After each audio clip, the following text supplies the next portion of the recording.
Welcome back to New Rockstars. I'm Erik Voss, and the everlasting magic of the Infinity Stones in the MCU was re-examined yet again in Marvel's What If, which recently introduced an alternate universe Ultron who not only succeeded in fusing his consciousness with the Vision synthezoid, but went on to acquire the 6 Infinity Stones and blaze a warpath through the multiverse. We thought we were done with these rainbow space turds, but somewhere between their supposed retirement and Endgame, and Loki calling them paperweights, and What If now inventing new rules for them, the MCU just keeps flushing them back up. Well, since Marvel has confirmed What If is official MCU canon with implications on the live action titles, we gotta explain these new rules for the Infinity Stones. Like, what happens when they come from alternate universes? How did Ultravision get them all? And what new abilities do they give you, other than the ability to look amazing? In Avengers Endgame, Thanos told the Avengers that he atomized the stones after using them, but since the Ancient One told Bruce Banner that the stones are needed to maintain the proper flow of time, the filmmakers have since explained that the energy of those atomized stones still courses through the main MCU universe. And then in Loki, we learned that the TVA collects duplicates of the Infinity Stones as evidence, using them as paperweights. This past week, actually, the Endgame directors, the Russo brothers, responded to Chris Killian parodying this apparent depowering of the stone's relevance.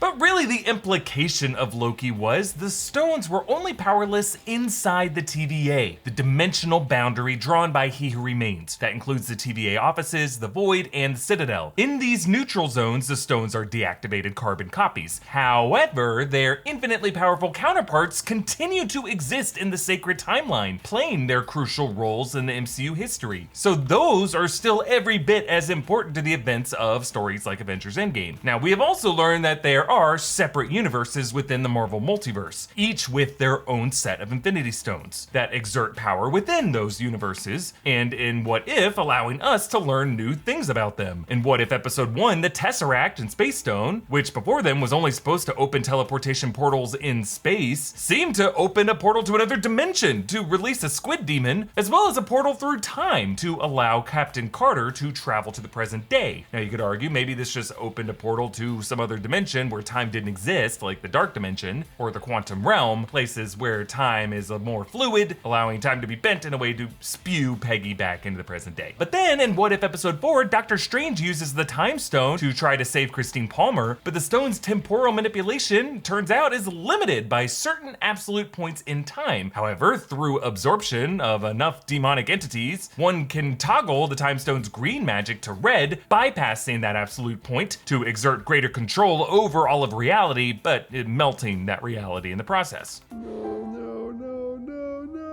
What If Episode 5 established that the Mind Stone emits a sub-frequency that staves off zombies and might reverse the virus's effect on the brain's limbic system, essentially turning decaying undead cannibals into normal sentient humans again. Don't know how that would work with their bones exposed, but I guess there'd be a bit of scabbing. And then What If Episode 7 introduces Ultravision, Ultron's successful fusing with Vision, complete with Vision's Mind Stone and the other 5 Infinity Stones in his chest plate. Now, Ultravision must be from an alternate universe, because these Thor-centric events must be set around 2011, which would be years before Tony Stark would be able to use the Mind Stone to activate the Ultron AI to begin with. But hey, while you're home catching up on these latest Marvel series or binging an old series, you could actually be enjoying a cocktail made by an expert bartender, a bartender named your name! Because Shaker and Spoon is a monthly cocktail subscription box that delivers a craft cocktail experience right to your front door. Each monthly box comes with 3 original recipes themed around 1 liquor and enough ingredients for 12 cocktails. So here's what I got in my box. Got a little ingredient list here. Got some rosemary beet shrub juice, some tonic water,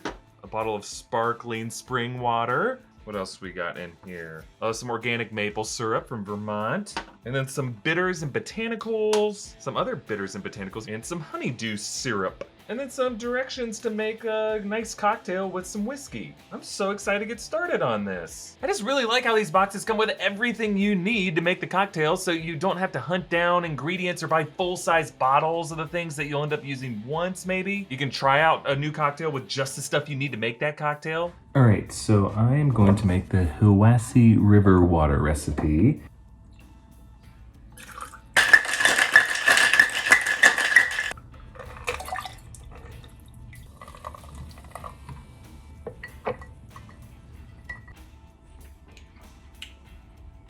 Ooh, that's pretty nice. I like that. It's not the flavor I expected. It's got a nice sweetness to it, and I'm gonna drink a few of these. Shaker and Spoon introduces you to new spirits and flavor combinations. They include easy-to-follow instructions and supplemental how-to videos to get you making impressive drinks without feeling like you're studying for the bar exam. So click the link below and use the code NEWROCKSTARS at checkout, or go to shakerandspoon.com/NewRockstars for $20 off your first box. Getting craft cocktails delivered right to your door is a great way to brighten up an evening in. That's shakerandspoon.com/NewRockstars, or just click the link below and use the code NEWROCKSTARS for $20 off your first box. And so, by this logic, possessing all 6 Infinity Stones also evolves the possessor into something akin to a Nexus being who can transcend realities. Something we also must keep in mind for zombie Thanos, who is right on the brink of acquiring that 6th stone. But how could Ultravision have acquired these stones? In Ultron's universe, if we assume the evolution of his Ultravision form occurred around 2015, he would have had to steal the Time Stone from the Ancient One, the Power Stone from Xandar, the Space Stone from Asgard, and the Reality Stone from nowhere. And then the Soul Stone would be a bit harder to come by because he would have to sacrifice a loved one on Vormir, and who would Ultravision love? You could argue if his assimilation were to happen a bit later than Age of Ultron, say after Vision melted Wanda's and our hearts with that money line about grief, a sacrificial loved one hurled over the Vormir cliff in exchange for the Soul Stone could be Wanda Maximoff in that universe. But note the configuration of the stones on Ultravision's chest. For Thanos' gauntlet, he started filling an empty stone slot starting with the index finger knuckle and then working his way down, then to the thumb knuckle, and then to the back of the hand. But Ultravision would have started with the Mind Stone in his head, and then based off of this arrangement, next acquired the Soul Stone, then the Reality Stone, then the Power Stone, then the Space Stone, and then lastly the Time Stone. Starting with the Mind Stone might have actually helped him locate the other stones, as it was Thor's Mind Stone-induced vision in Age of Ultron that showed him the nesting places of the stones, and maybe Ultravision saved the Time Stone for last, since 5 Infinity Stones would have given him a better shot against the Ancient One. It's also possible that Ultravision could have stolen the stones after they were acquired by someone else, like Thanos in his moment of weakness after the first snap, but before he atomized the stones in the garden, or zombie Thanos in that universe, since Ultron sentries would be immune to the zombie virus. But you may be pointing out how it is pretty surprising to see these stones even work at all outside of their native reality, because historically in the Marvel Comics, the Infinity Stones are supposed to lose their power once they leave their home universe. Reed Richards realized Infinity Gems are powerless across realities, as we saw during the Incursion events in 2013, and you could argue this doesn't count, but in the Justice League Avengers crossover event, Darkseid tries to use the Infinity Gems in a different reality, but they don't function. But here, for Ultravision to bridge into this universe, take steps into that desert, with his sentries still all activated red, and his 6 stones still glowing, it would suggest that in the Marvel movies and shows at least, Infinity Stones can cross universes and retain their powers, as well as coexist